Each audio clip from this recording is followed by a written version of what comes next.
हुकूमत की आसान टैक्स स्कीम, आसान स्कीम, इस पर बात करने के लिए हमने दावत दी है। हमारे साथ मौजूद है मोहतरम Bilal Azhar Kiyani, state minister for finance and revenue. Kiyani साहब रेलवे के भी मिनिस्टर इंचार्ज है। बहुत बहुत शुक्रिया कियानी साहब, आपने हमें ज्वाइन किया है। ये फरमाइएगा कि बहुत इंपॉर्टेंट इस पूरी स्कीम के हवाले से जो एक मेजर कंसर्न सामने आया है कि इसमें आपने जाहिर है कि जो छोटे रिटेलर्स हैं उनको आपने ऑडिट से छूट दी है। अब आपने उनको पीओएस से भी आज़ाद कर दिया है कि उन्हें पॉइंट ऑफ सेल लगाने की भी ज़रूरत नहीं है। पुरानी उनकी आमदन पर भी कोई सवाल नहीं पूछा जाएगा। अमलन तो कियानी साहब ये टैक्स एमनेस्टी ही है ना जो कि दी गई है in this new shape and form. जी बिस्मिल्लाहिर्रहमानिर्रहीम। कामरान साहब बहुत शुक्रिया जी अपने शो में दावत देने का। कामरान साहब मैंने आपका इब्तदाइया बड़ी तवज्जो से सुना है and I will attempt to answer those questions one by one.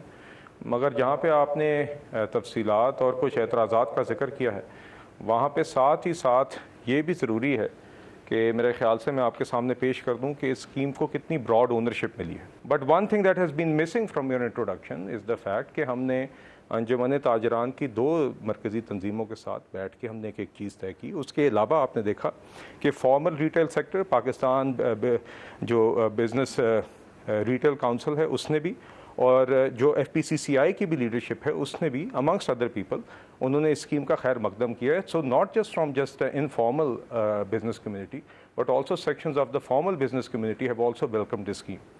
देखिए जो आपने बात की है कामरान साहब, हमें इस चीज़ को देखना होगा कि एक तरफ वी हैव 35 लाख दुकानदार जो अभी नेट से बाहर हैं।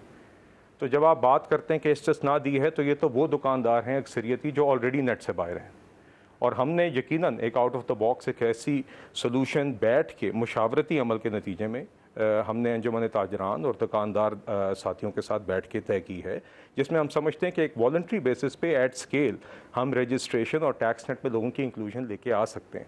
तो पहली बात तो ये कि मैं ये नहीं चाहूँगा कि ये तासुर जाए कि ये ऐसे लोग हैं जो अभी डिजिटल इन्वॉइसिंग पे हैं या POS मशीन पर हैं और उनकी उतारी जा रही है। बिकॉज मेजॉरिटी लोग 35 लाख ताजर हमारे अंदाजे से ऐसे हैं जो अभी नेट से बाहर हैं, और जब ये लोग नेट में आएंगे तो फॉर्म भी भरेंगे, अपनी एक वेल्थ स्टेटमेंट भी डिक्लेयर कर रहे होंगे, अपनी एक सेल भी डिक्लेयर कर रहे होंगे, एक टैक्स भी अदा कर रहे होंगे। दूसरी बात कामरान साहब आपने जो रेज़ की थी वो ये थी